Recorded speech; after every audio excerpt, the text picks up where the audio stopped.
If you're a freelance designer and you've ever asked, what should I charge for a logo design? What about a full visual identity? You're not alone. Most designers guess. They look at what others are charging, slap on an hourly rate, and hope that's exactly what the client had in mind and that it fits their budget. But that's exactly why so many designers stay underpaid, undervalued, and overworked. Let's talk about how you should really price your work and the one mistake that's keeping you stuck. I've built a six-figure design business working with brands featured on Shark Tank and sold in places like Target. And I didn't get there by charging hourly or asking clients what their budget is. I started by charging $65 for a logo on Craigslist, and today I built a branding and design agency with a team, and we now book 10K, 15K, 20K plus design clients. I got here by understanding that pricing is a strategy and not just a number. So let's start with what not to do. Most designers price based on time or deliverables, not value. They say things like, my hourly rate is $75 and this logo will take about 20 hours, so the project is 1,500. Or they'll go into detail. Oh, you need a logo? I'll provide 2 to 3 options to choose from, a brand board with colors and fonts and all the files you need. And then they go back to that price, 1,500. But here's the thing. The client isn't paying you for your time or how many concepts you provide. They're paying you for the result. A logo that took you 5 hours might still help a brand scale to 7 figures. A brand identity that seems simple might completely shift the way a company shows up in their market. And if you charge based on hours, you actually get punished for being good at your job because the faster you work, the less you earn. That's a broken system. So let's say when you were just starting your design career, a logo took you 40 plus hours, right? Now you've refined your process, you've gained experience, and it takes you 20 hours. Should you now charge less because you're faster and better? No. Same with pricing per deliverable. That model might feel a little better, but it still undervalues your design work. I used to offer 2 to 3 logo concepts for my clients to choose from. I thought I was being helpful, giving them options, showing my creativity. But all it did was create confusion. Clients would mix and match ideas, ask for endless tweaks, and the process would drag on. Well, now they get one clear strategic solution, one logo for one brand based on one goal. And guess what? It's better for the client and better for me. So if time-based and deliverable-based pricing don't work, what does? Outcome-based pricing. So instead of asking, how long will this logo take me? Ask, what is this worth to the client? Let me give you a real example.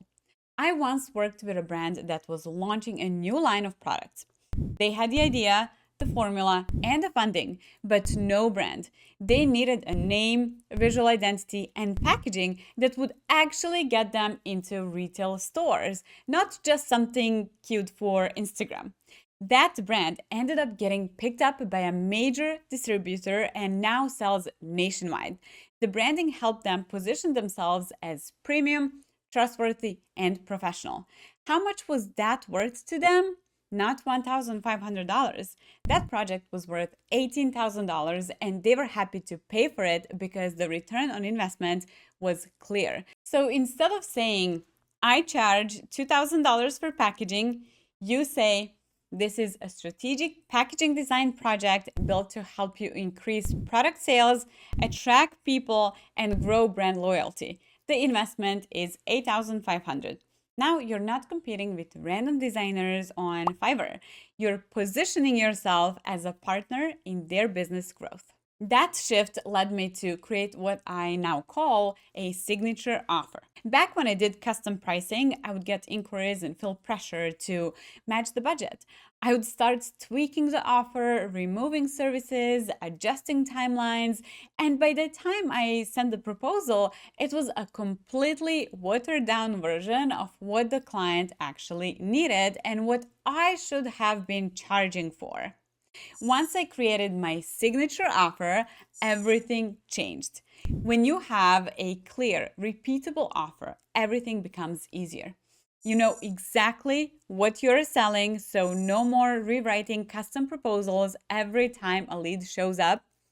Clients understand the value immediately because you're not listing like random deliverables, you're presenting a solution to their business problem. You can actually market yourself with confidence. Your messaging becomes way better. You know how to talk about your work. You can clearly say, this is who it is for, what I offer, what's included, and here's the result it delivers. It's easier to find clients because you know who you're targeting. Your offer is built for a specific type of business, so you know exactly where to show up, whether that's LinkedIn, referrals, networking events, or strategic partners.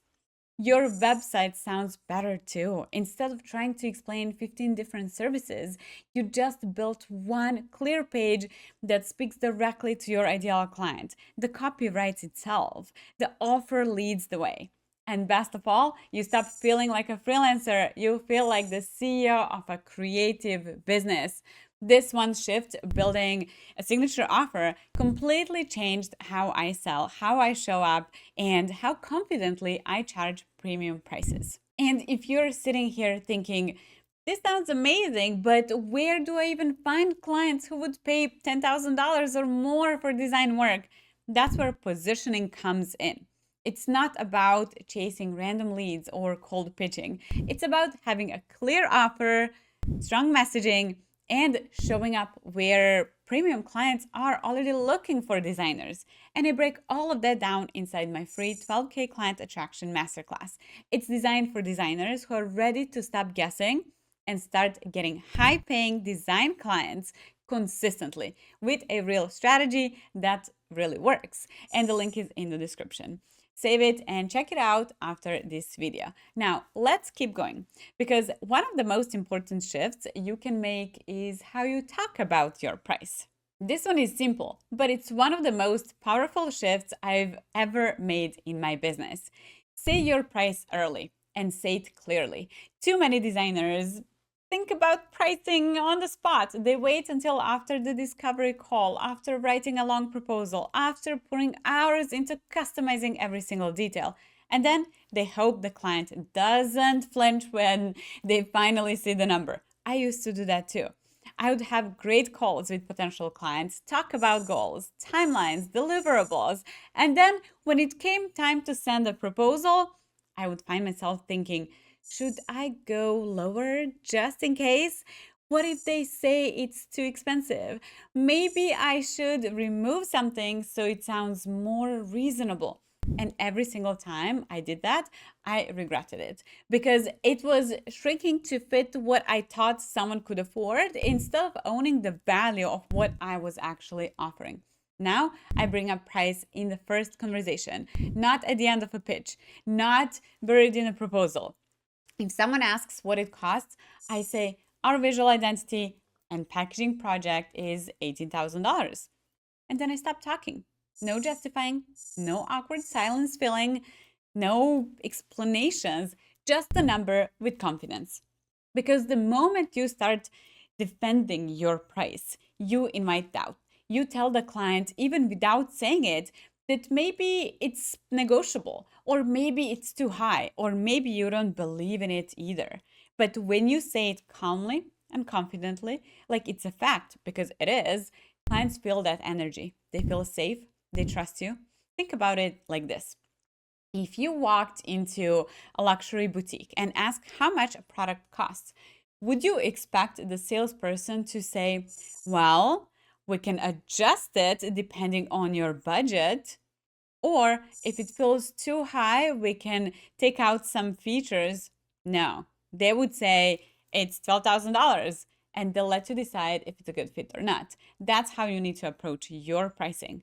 Also, bringing up your price early in the conversation is a great filter. If someone immediately says, that's out of our range, great, you've just saved both of your time. But you'd be surprised how many people don't actually disappear when you confidently name your price. In fact, many clients appreciate the clarity. It builds trust. Because high paying clients aren't scared of big numbers. They're scared of random processes. They're scared of being nickel and dimed.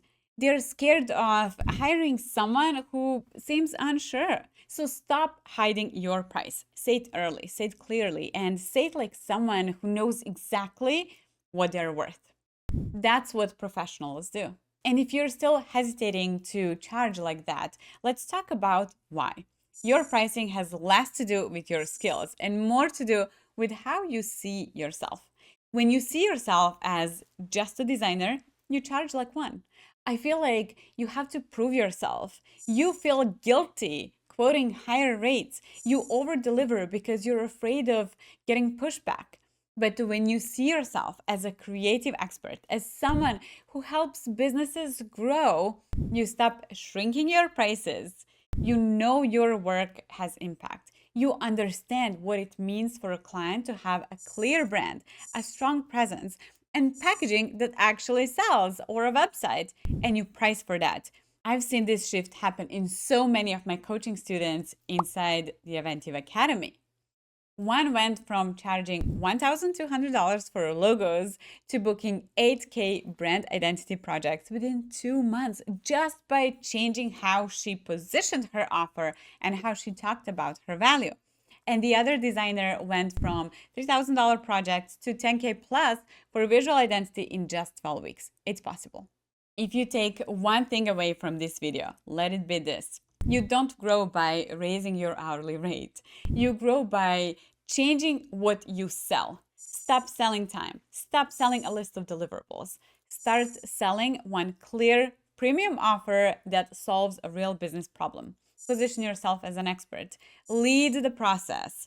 Say your price with confidence and watch how quickly you go from 1,500 clients to 15,000 clients. If this video helped, drop a comment and let me know what's the first change you're going to make in how you price your design work. And don't forget to grab the free 12K Client Attraction Masterclass.